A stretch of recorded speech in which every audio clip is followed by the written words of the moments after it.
ay rated SPG. Striktong patnubay at gabay ng magulang ang kailangan. Maaaring may masiselang tema, lengguwahe, karahasan, sexual, horror o droga na hindi angkop sa mga bata. Ikaw ang aking dala sa gabing madilim. Ikaw ang bawat sana sa lahat ng hiling. Sagot sa akin. Tila nakakapanibago ang pagtulong ni Eric dahil hindi siya nagdalawang isip na tawagan si Doc RJ para ipaalam na nakita na niya ang suspect sa pagkidnap kay Sir Pepe. Nabangga kasi ni Dax, ang tauhan ni Balahadja sa pagdukot kay Sir Pepe, ang likod ng kotse ni Eric kaya pumunta sila sa presinto para mag-aaregluhan sana sa damage.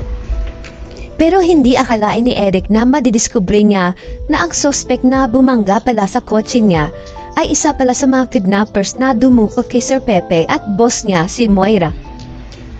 Ang hindi alam ni Giselle at Doc RJ, may plano pala si Eric kaya niya gustong mahuli ang mastermind sa pagdukot kay Sir Pepe at yun ay walang iba kundi si Moira.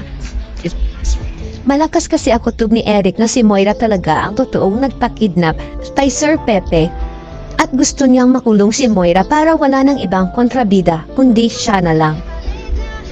Sa isip ni Eric kapag tumulong siya sa kaso ng paghuli ng mga kidnappers ni Lolo Pepe, siguradong sigurado siya na 100% na ang tiwala sa kanya ni Giselle at Doc RJ. At kung sakaling magising man si Lolo Pepe, sigurado na si Eric na magkakaroon ng utang na loob sa kanya si Pepe dahil siya ang susi kaya nahuli ng mga pulis ang mga kidnappers.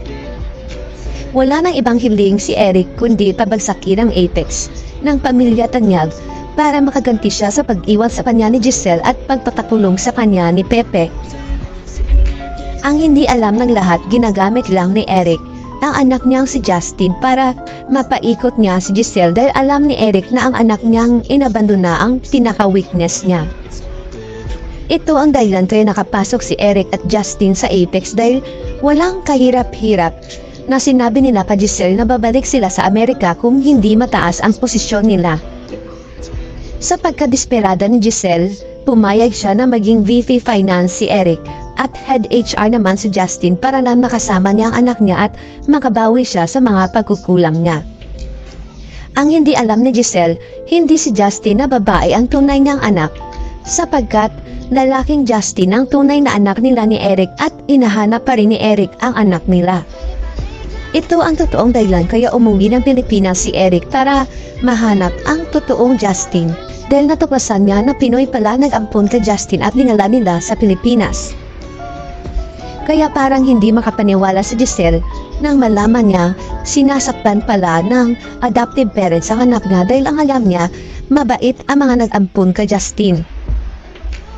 Tama si Giselle na mabait talaga ang mga nag-ampon sa anak niya, kaya lang dinala nila ang bata sa Pilipinas sa kasamang palad na matay na ang mga nag-ampon sa anak niya. Walang kamalay-malay si Giselle na habang busy si Eric sa Apex, busy rin siya sa paghahanap sa totoong Justin hanggang sa mapunta siya sa East Ridge dahil nandun daw ang anak nila. Hindi makapaniwala si Eric dahil nasa East Ridge lang pala ang anak nila ni Giselle. At hindi na siya nag-aksaya pa ng panahon at lumapit kay Lyndon para ibunyag ang katotohanan. Nagulat naman si Lyndon dahil lumapit sa kanya ang ex ni Giselle at sinabi nito na ako ang tunay mong ama at ikaw ang totoong Justin na anak naming ni Giselle.